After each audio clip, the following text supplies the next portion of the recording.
Hello, travelers and monster catchers abound. I'm Stella Ferris, and you've crash landed on the Monster Catchers Journal podcast. Today's episode is not even about a glyph.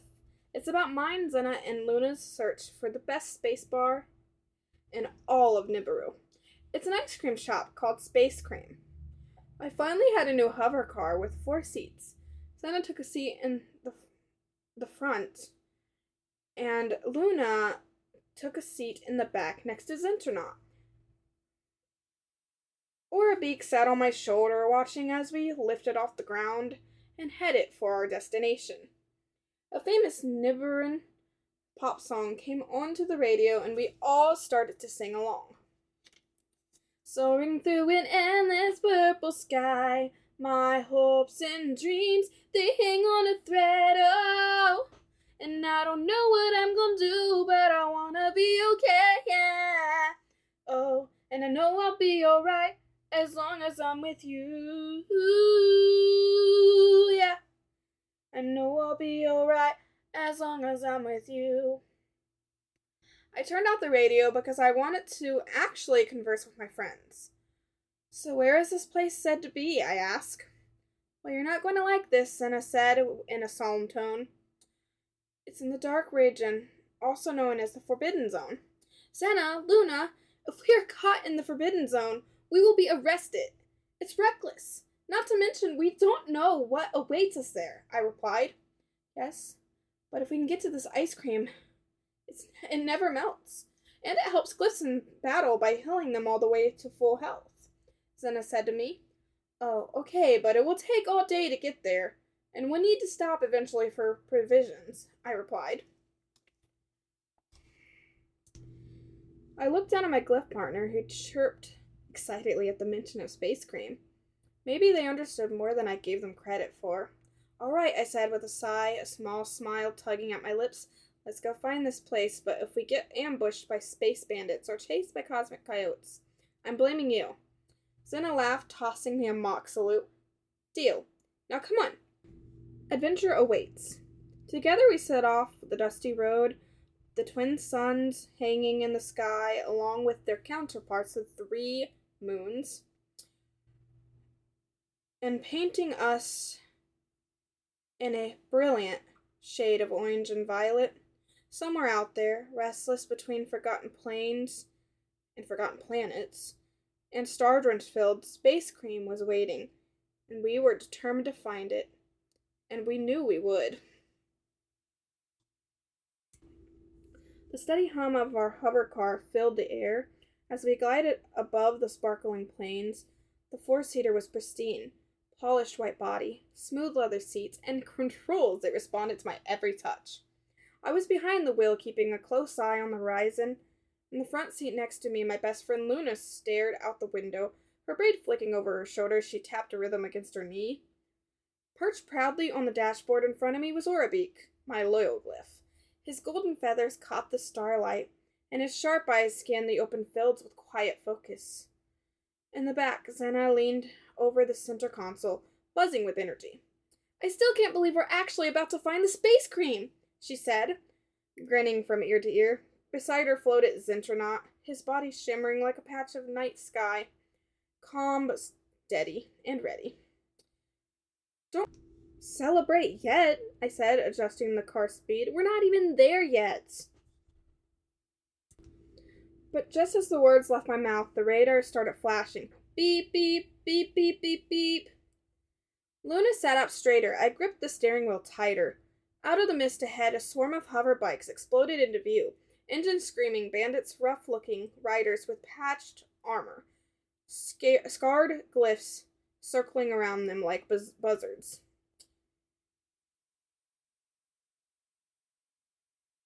One bigger than the others, and wearing a cracked horned helmet, pulled up dangerously close to my side. He slammed a crowbar against the window and snarled, Hand over the goods. Space Cream's ours now. Aurabeak flared his wings and gave a sharp cry. Zenternaut's glow pulsed with warning. No way, Zena shouted from the back. We didn't come this far to get robbed. I slammed the booster switch. The hover car leaped forward, engines roaring as we shot between the bandits' plasma bolts zipped through the air. lighting up the night sky. The hover car's shield shimmered as we ducked and weaved between rocks and rocky outcroppings and broken crystal towers. "Hold on," I yelled. The car banked hard around a jagged spire. Two bandits clipped each other, trying to follow, spiraling into the dust. After a few tense minutes, the radar went quiet again. We'd lost them. I let out a shaky breath and guided the car over the final hill, and there it was, Space Cream. The shop floated a few feet above the ground, anchored by the thick crystal chains. Its walls shimmered in waves of blue, pinks, and silvers, almost too bright for the eyes. A massive spinning sign hung above the entrance. "Space Cream, healing heroes one scoop at a time." "We made it," Luna said, wonder in her voice. "I told you we'd find it," Zena said, fist pumping in the air. I guided the car towards the landing platform, but before we could set down, a dense mist rolled across the ground. Out of it stepped a figure in flowing silver cloaks, their face hidden behind a gleaming mask. A tall staff crackling with electric blue energy rested in their hands. "Going somewhere?" the figure rasped, their voice distorted and low. Aurabeak spread his wings, standing protectively on the dashboard. Centronaut floated forward, ready for battle. I narrowed my eyes, feeling the battle stone in my pocket pulse with energy. This wasn't over yet. Space Cream was just within reach, but it looked like we had one last test to pass. The silver-cloaked figure raised their staff, and the crackling blue energy around it pulsed like a living thing. "You seek the healing of Space Cream," they said, voice hollow beneath the mask, "but only those worthy may taste its power." I tightened my grip on the steering wheel before killing the engine and jumping out of the hover car. Luna swung her door open too, battle stone ready in her hand. In the back, Zena stood, Centronaut floating protectively by her side. Aurabeak launched from the dashboard with a fierce cry, circling above me. The Silver Guardians slammed their staff into the ground. From the mist behind them emerged a creature, their own glyph. It was massive, a sleek beast of chrome and starlight, with blazing blue eyes and razor-sharp wing blades. Its name echoed in the mid-air like a whisper. Nebulisk. He's a void steel type, and he's very dangerous. "This is it," Luna said, bracing herself. "We have to work together," I said. "No mistakes." The Silver Guardian raised their staff again, and Nebulisk let out a roar that shook the ground. "Battle start," is all that I heard before the battle began. I stepped forward. "Aurabeak, let's go." Aurabeak dived down from the sky, golden feathers gleaming with the flap of his mighty wings. He sent a wave of shining energy right towards Nebulisk. "Solar slash!" Nebulisk twisted with unnatural speed, barely dodging and retaliating with a void pulse. A blast of black and purple energy that sizzled through the air. Aurabeak swerved mid-flight, but the edge of the blast caught his wing, forcing him to land. "Centronaut, assist!" Zena called out, because Centronaut allowed her to, assist in things. He allowed her to kind of be like a boss as well as me. He let her, control. But anyways, Centronaut zipped forward, weaving between blasts of energy. He summoned a swirling field of tiny stars, Nebula Guard, shielding Aurabeak for a moment so he could recover. "Good teamwork," I shouted. Nebulisk circled us like a hawk, waiting for an opening. "Double team it," I commanded. Aurabeak up. "Aurabeak up, Centronaut." Flanking pattern. Aurabeak shot upward again, dazzling the night with golden light. Centronaut phased in and out of sight, confusing Nebulisk with quick after images. Nebulisk lunged, but Centronaut teleported at the last second, leaving a glowing decoy behind. "Now!" Zena cried. Aurabeak folded his wings and dove like a bullet, his beak charged with brilliant solar energy. He struck Nebulisk hard on the back, sending it crashing into the rocky ground. Dust exploded around us. The Silver Guardian narrowed their eyes beneath their mask. Nebulisk struggled to rise, energy flickering weakly around it. It let out one last growl before it then slowly lowered its head in surrender. The Silver Guardian pounded their staff once again to the ground. "You have proven yourself," they said. Their voice, once cold and sharp, now held something almost like respect. They stepped aside, the mist parting like curtains. "Enter Space Cream," they said. "You have earned it." I grinned wide and looked at Luna and Zena. We did it! Aurabeak landed proudly on my shoulder, ruffling his feathers. Centronaut floated gently, his cosmic glow steady and strong. Together we crossed the threshold toward the shining doors of Space Cream, a place few ever seen, and we had won the right to taste its magic. And Aurabeak and Centronaut. Now let Zena and Luna control them as well as me. It's not usually something that can happen, but it happened this day. The doors of Space Cream slid open with a soft whoosh, releasing a rush of cool, sweet-scented air. I blinked in awe. The inside was nothing like I expected. It was like stepping into another galaxy. The floors were made of swirling mist, each step lighting up with stars beneath our feet. The walls looked like shimmering glass, but when you looked closer, entire miniature galaxies spun lazily inside them. Dozens of glowing freezers floated in the air, each one displaying a different kind of Space Cream. Bright neon signs hovered overhead, advertising impossible flavors. Comet Crunch, with real bites of meteor. Nebulous Swirl, changes flavor every time you lick it. Solar Flare Sorbet, so spicy it glows. Black Hole Brownie, so heavy it's served in a mini gravity filled. Aura Dream, sparkling ribbons of fruity flavors that shimmer on your tongue. Stardust Vanilla, plain but sparkles when you laugh. Tiny floating robots buzzed around, scooping orders for invisible customers. Soft cosmic music played in the background like the lullaby of a sleeping universe. I turned around to share a look with Luna and Zena. Both of them were wide-eyed and grinning like kids in the candy shop. And then a door at the back opened. Out floated the owner of Space Cream, and it wasn't what I expected at all. It was a small creature, barely 3 feet tall, with soft velvety purple fur. 4 stubby arms, huge yellow eyes, and a pair of tiny floating antlers that glowed gently in at the tips. It wore a crispy white apron that said, "Space Cream Master, no lick, no win." "Welcome, travelers," the little creature chirped, voice cheerful and musical. "My name is Tully, keeper of creams, defender of scoops, and protector of the galaxy's finest flavors." Zena gasped. "You're the owner?" "Indeed," Tully said, doing a small somersault in the air. "You fought bravely to get here.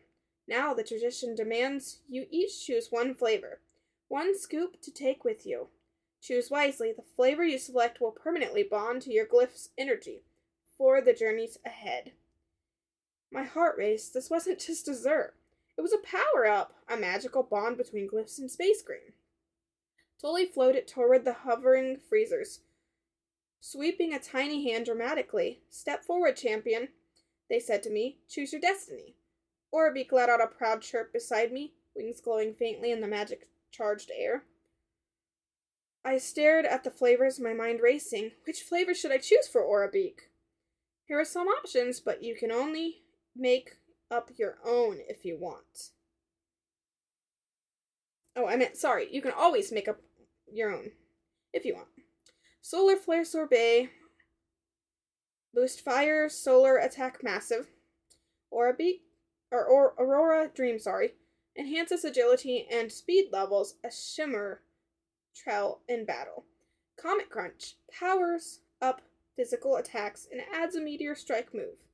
Black Hole Brownie, greatly boosts defense and gravity-based moves. Nebula Swirl, allows your glyph to temporarily change type in battle. What flavor do you want to pick, Aurabeak? Or I can create a custom special one just for you if you want, I told Aurabeak. And he chirped in a way that I understood what he meant. He meant that he wanted me to create a custom flavor for him.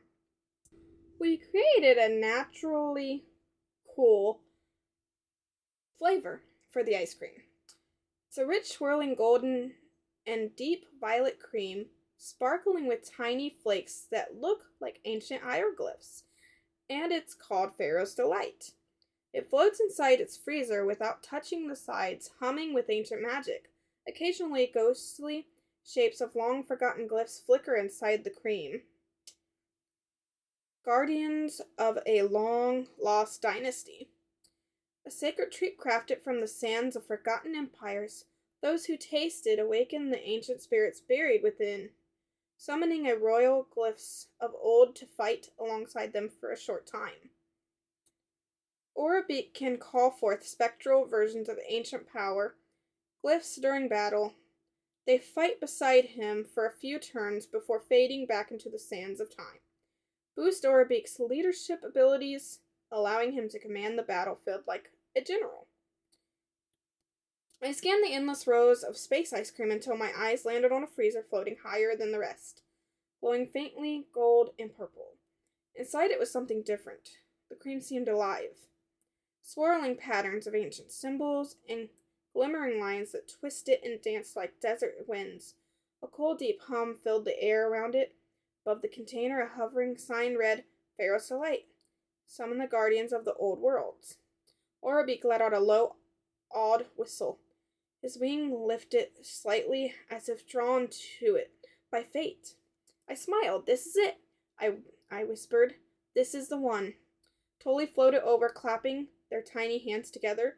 Excellent choice, champion. Few have dared to awaken the Pharaoh's Delight. Mainly because you just created this flavor. With a grand wave, Tully summoned a golden scoop and dipped it into the cream. A single ball of swirling desert floated into the crystalline cone, which they carefully handed to me in, with all the ceremony of a royal coronation. Feed your glyph, Tully said solemnly. Let the bond be sealed. I crouched down and offered the shimmering scoop to Aurabeak. He hesitated only for a second, then leaned forward and took a proud bite. A burst of golden light exploded around him.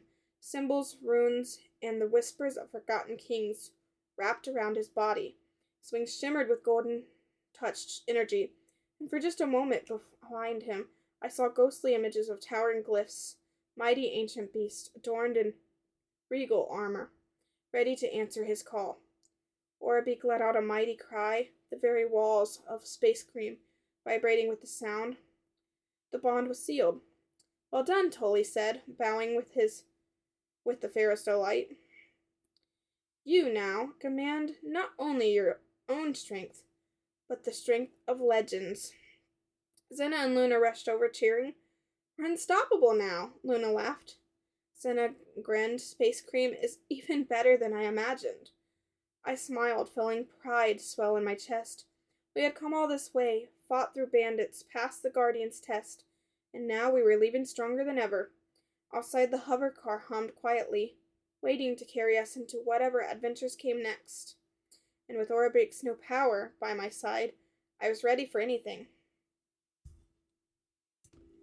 The door to Space Cream slid open behind us.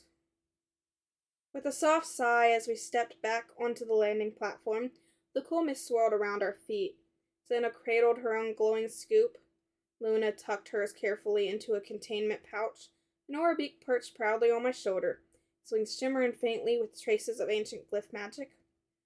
Our hover car hummed quietly, waiting right where we left it, gleaming under the starlight sky. I can't believe we did it, Luna said, still looking a little dazed. Space Cream, it's real.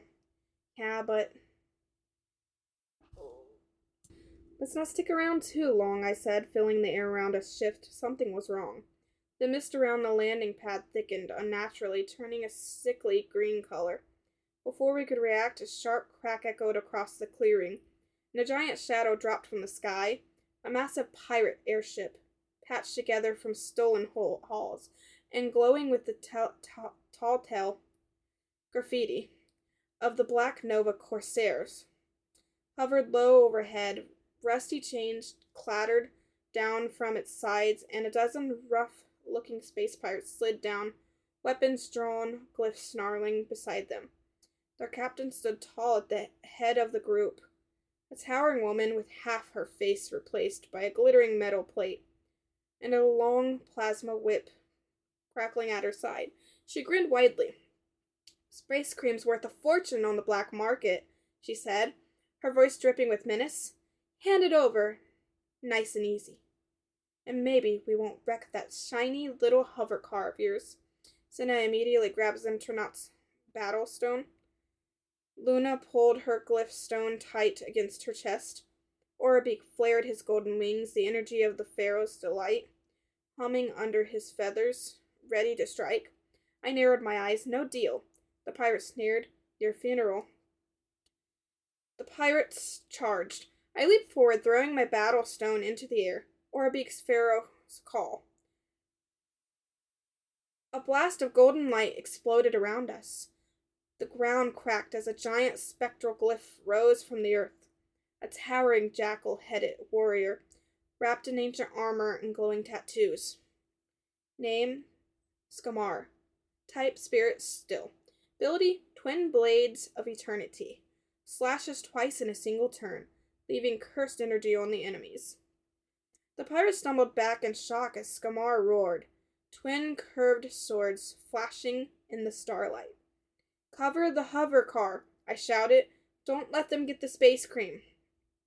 Aurabeak swooped overhead, slamming into the enemy's glyphs with bursts of golden energy. Internot blinked through space, confusing pirate glyphs and landing hits from the shadows. Luna fought fiercely at my side, summoning shields of starlight to block incoming plasma bolts. The pirate captain growled, swinging her plasma whip at Sekhmar, but the ancient glyph caught it in one massive spectral hand and yanked her off balance, sending her sprawling into the dust. Sekhmar howled triumphantly, golden hieroglyphs swirling in the air above him. "Retreat!" one of the pirates screamed. "They're summoning ancient warriors!" The pirates scrambled back toward their ship, dragging their stunned captain with them. Chains clattered, engines whined. Within moments, the pirate airship blasted away into the sky, leaving only the swirling mist and the faint smell of burnt plasma behind. The battlefield felt silent. I stood breathing hard, my heart pounding but smiling. Aurabeak circled overhead once more, letting out a vigorous cry. We had protected the space cream, and we had proven that together our glyphs, and our bond had nothing to fear because there was nothing we couldn't handle. The battlefield still sizzled with the heat of battle as the last echoes of the pirates' retreat faded into the starry sky. Sekhmar stood tall for a moment longer, his spectral armor gleaming in the misty light.